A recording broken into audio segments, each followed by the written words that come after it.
በኢትዮጵያ በህፃናትና ሴቶች ላይ ጥቃት የሚያደርሱ ግለሰቦች ከቅጣት ጀምሮ የሚሰጣቸው ምላሽ በቂ አለመሆን ለጥቃቱ መበራከት ምክንያት መሆኑ የተነገረበት ሳምንት ነበር። ይሄ ያገባደድን ያለነው ሳምንት የጸረ ጾታዊ ጥቃት የ16 ቀናት ዘመቻን አስመልክቶ ሰሞኑን በተሰጡ ልዩ ልዩ መግለጫዎች በሴቶችና ህፃናት ላይ የሚደርሱ ጥቃቶችን ለማስቀረት ርብርብ ማድረግ እንደሚያስፈልግም ማሳሰቢያ ተሰጥቷል።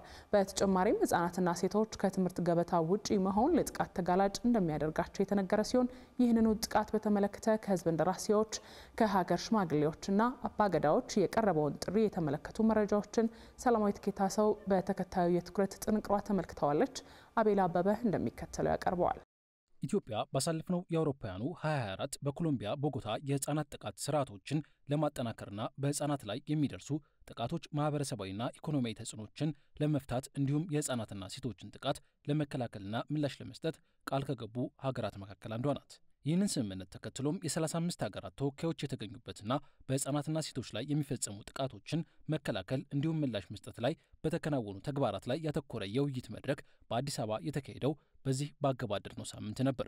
የሴቶችና የማህበራዊ ጉዳይ ሚኒስቴር በተሳተፈበት በዚህ መድረክ ላይ በአፍሪካ በህፃናትና ሴቶች ላይ የሚደርሰው ጥቃት አሳሳቢ መሆኑ የተጠቆመ ሲሆን በአህጉሪቱ ከ5 ሴቶች አንዷ የጾታ ጥቃት እንደሚደርስባትና እነዚህን ችግሮች ለመፍታት እርምጃ መወሰድ እንዳለበት ተነስቷል። በጉባኤው ላይ የተሳተፉት በሴቶችና ማህበራዊ ጉዳይ ሚኒስቴር የህፃናት መብት ጥበቃ መሪ ስራ አስፈጻሚ ዘቢደር ቦጋለ በአፍሪካ ብሎም በኢትዮጵያ ለሚስተዋሉ የጥቃት መበራከት የህፃናት ከትምህርት ገበታ ውጪ መሆን አንዱ ምክንያት እንደሆነም ነግረውናል። በህፃናትና ሴቶች ላይ የሚፈጸሙ ጥቃቶችን ለማስቆም አመለካከት ላይ መሰራት አለበት ያሉት ስራ አስፈጻሚዋ ለሚስተዋለው የጥቃት መበራከት ለጥቃት አድራሾቹ ከቅጣት ጀምሮ የሚሰጠው ምላሽ በቂ አለመሆኑ እንደ አንድ ምክንያት እንደሚነሳም ተናግረዋል። አክለውም የተፈጥሮና ሰው ሰራሽ አደጋ በሚደርስባቸው አካባቢዎች በህፃናትና ሴቶች ላይ የሚደርሰው ጉዳት ከፍተኛ ነው ያሉት። ጥቃት እንግዲህ የሰው ልጅ አመለካከትና አስተሳሰብ ካልተቀየረ እንዲሁም ደግሞ በጥቃት ፈጻሚው አካል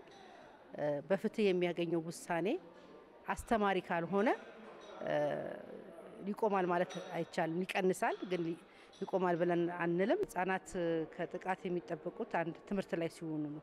ከትምህርት ቤት ውጭ የሆኑ ህፃናት ለጥቃት የተደረጉ ነው የሚሆኑት። ከአቅም በላይ ከሆነ በሆነ ምክንያት ደግሞ ከትምህርት ቤት ውጭ የሚሆኑ ህፃናት አይኖሩም ማለት ይቻላል አይቻልም፣ ይኖራሉ። እነኛን ደግሞ በቀጣይ በተለያዩ የአማራጭ የትምህርት ስርዓቶች ወደ ትምህርት እንዲገቡ የማድረግ ስራን እየሰራን ያለን። እንዲሁም ይኸው በሴቶችና በህፃናት ላይ የሚደርሰው ጾታዊ ጥቃት ባሳለፍነው ሰኞ በተካሄደው የሴቶችና ማህበራዊ ጉዳይ ሚኒስቴር የ2018 በጀት ዓመት የ3 ወራት የሥራ አፈጻጸም ሪፖርቱን ለህዝብ እንደራሴዎች ምክር ቤት የጤና ማህበራዊ ልማት ባህልና ስፖርት ጉዳዮች ቋሚ ኮሚቴ ባቀረበበት መድረክ ላይም ተነስቷል። በዚሁ ጊዜም ለሚኒስቴር መስሪያ ቤቱ ከተነሱ በርካታ ጥያቄዎች መካከል የህፃናት የጉልበት ብዝበዛን የተመለከተው ይገኝበታል። ከዚህ መድረክ ባሻገርም በሴቶችና ህፃናት ላይ የሚደርሱ ጥቃቶች ከጊዜ ወደ ጊዜ እየተበራከቱ መምጣታቸው በዚህ የግምገማ መድረክ ላይ የተጠቀሰ ሲሆን የሚወሰዱ እርምጃዎችና ተፈጻሚነታቸውን የተመለከተ ጥያቄም እንዲሁ ቀርቦ በሚኒስቴር መስሪያ ቤቱ የሥራ ኃላፊዎች ምላሽ ተሰጥቶበታል።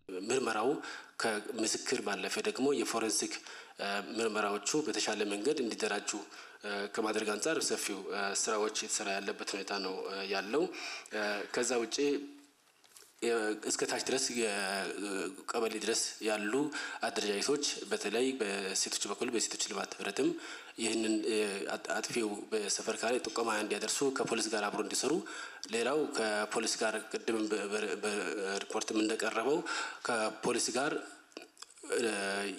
ወንጀለኞችንም እንዲሁም የፖሊስ የትምህርት ስርዓት ካሪኩለም አካል ይሄ ስራ እንዲሆን ምርመራ ሂደት ውስጥ ደግሞ ያሉትን የፖሊስ አካላትን አቅማቸውን በተለያዩ መንገዶች ስልጠና የማጎልበት ስራዎች እንዲሰራ። ከዚሁ ጋር በተያያዘ በሳምንቱ የአዲስ አበባ ከተማ ሴቶች ህፃናትና ማህበራዊ ጉዳይ ቢሮ የሴቶችና ህፃናት ጥቃትን መከላከል በሚያስችሉ ጉዳዮች ላይ ከሃይማኖት አባቶች፣ ከአባገዳዎች፣ ከሀገር ሽማግሌዎች እንዲሁም ከተለያዩ ባለድርሻ አካላት ጋር መክሯል። ምክክሩ የተካሄደው ዘንድሮ በዓለም ለ34ኛ ጊዜ በኢትዮጵያ ለ20ኛ ጊዜ የሚካሄደውን የጸረ ጾታዊ ጥቃት ዘመቻ ቀንን አስመልክቶ በተሰጠ መግለጫ ሲሆን ቢሮ ሴቶችና ሕጻናት ላይ የሚደርሱ ጥቃቶችን ለማስቀረት ርብርብ ማድረግ እንደሚያስፈልግም አሳስቧል። እንዲሁም የጸረ ጾታ ጥቃት ቀንን አስመልክቶ ከመጪው ህዳር 16 እስከ ታህሳስ 1 ቀን 2018 ዓ.ም ድረስ ለሚደረገው ዘመቻ የተለያዩ ዕውቀት መፍጠሪያና ማስተማሪያ ዝግጅቶችን እንዲሁም የምክክር መድረኮችን ማዘጋጀቱንም ጠቁሟል። በውይይት መድረኩ ላይ ተገኝተው ንግግር ያደረጉት አባገዳ ፈቃዱ ወንድሙ በአዲስ አበባ ከተማ ያሉ የልማት እንቅስቃሴዎች የሚበረታቱ ቢሆኑም ሴቶችና ሕጻናት ጥቃት ላይ የተደረገው ትኩረት አናሳ መሆኑን ጠቅሰው የከተማዋ አስተዳደርና መንግስት ከፍተኛ ትኩረት እንዲሰጥ ጠይቀዋል። መንግስታችን ጥሩ መንግስት ነው። ከተማውን አሳምሯል፣ ሰውን አሳምሯል፣ እድገት አሳይቷል። ከተማ ውስጥ አይታችኋል። አትክልቱ፣ ሳሩን፣ ቅጠሉን ድሮ ሽንት ይሸናበታል፣ ቆሻሻ ይጣልበታል፣ ከብት ይኬድበታል። ዛሬ አትክልት የነካ ሽንት የሸናበት ቆሻሻ ይጣልበት ይሄን አክል ቅጣት ተይዞ ይላል። በመኪና ቢገጭ ያንን ነው። ምን ነው ታዲያ ህፃን ሲደፈር ሴቶች ሲጠቁ መመሪያ ለምን አልወጣም? ቢያንስ የተጠቃቸው ህፃን ፎቶ አይታያል፣ ቤተሰቡ ይታያል። አጥቂው ግን ፎቶ አይታይ። ቢያንስ ከዚህ በታች ነው የሚታየው። በፍርድ ቤትም በመንግስትም ይሄ ለምን አንድ ሌባ እኮ ሰርቆ ብዙ አመት ይፈረድበታል፣ ይታያል። ይሄንን ወንጀል የአገሪቷን አገሪቷን እድገት የከለከለውን ሴትን የደፈረ ወንጀል የሰራ እናቶቻችን ናቸው። ሴቶች ከሴት ነው የተወለድ ነው። ሌላ ነገር አለን? ከየትም አንወለድም። አባቶቻችን ናቸው ከሴቶች ጋር ተገናኝተው እኛ ተገናኝተን ልጅ ነው። ይሄንን ነገር መንግስት አትክልቱን አትርገጡ፣ ዛፉን አታጥፉ፣ ከመስመራችሁ ውጭ አትሂዱ መመሪያን ብሎ እንዳወጣ ህፃናትን የሚደፍር ፊዚካል ሙሉ ይታይ። አባገዳው ጨምረውም መንግስት ጾታዊ ጥቃትን ከግለሰብ ጀምሮ በማህበረሰብና በአገር ላይ የሚያስከትለውን አሉታዊ ተጽዕኖ ከግምት ውስጥ በማስገባት ለሴቶችና ህጻናት ሰብአዊ መብት መከበር እንዲሰራም ጠይቀዋል። የአዲስ አበባ ከተማ አረጋውያን ማህበር ፕሬዚዳንት ጌታቸው ክፍሉ በተመሳሳይ የሴቶችና ህጻናት ጥቃት ከመነጋገርና በየጊዜው ውይይቶችን ከማድረግ ባለፈ ተግባር ያለው ስራ ይጠይቃል ነው ያሉት። በተለይ ማዝነው ህይወት የሚያህል ነገር ያለ ፍላጎት ሴክሹዋል ቫዮለንስ የምንለው ወይንም ሬፕ የምንለው በሚደርስ ጉዳይ ላይ የሚሰጡ ህጎች፣ ብይኖች በጣም ነው የሚያሳዝኑ። ስለዚህ ዛሬ በዚህ ሚዲያ ላይ የማስተላልፈው የሚወጡ ህጎች ሁሉ ይሻሻሉ። የሚሻሻሉ ህጎች ደግሞ ይተግበሩ፣ በተግባር ይሁን። ካልተተከበረ አንድ ህይወት የሚያህል ነገር አጥፍቶ 15 ዓመት ምን ማለት ነው?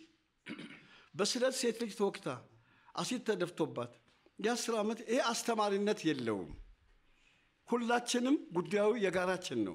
የአንድ ሴክተር መስሪያ ቤት ብቻ አይደለም። የአዲስ አበባ ከተማ አስተዳደር ሴቶች ህጻናትና ማህበራዊ ጉዳይ ቢሮ ጉዳይ አይደለም። ይሄ ጉዳያችን የጋራ ጉዳያችን ነው። በተጨማሪም በአብዛኛው ጥቃት የሚደርሰው በቅርብ ባሉና ይከላከላሉ ተብለው በሚታሰቡ የቅርብ ሰዎች በመሆኑ ማህበረሰቡ እነዚህን ጥቃት ፈጻሚዎች ያለምንም ፍርሃት እንዲያጋልጥ በመድረኩ ተጠይቋል። በ16ቱ የንቅናቄ ቀናት የሴቶች ጥቃት አስከፊነት ዙሪያ የህብረተሰቡ ግንዛቤን ለማሳደግ ድርጊቱን ለመከላከልና ምላሽ ለመስጠት ሁሉም የድርሻውን እንዲወጣም ጥሪ ቀርቧል።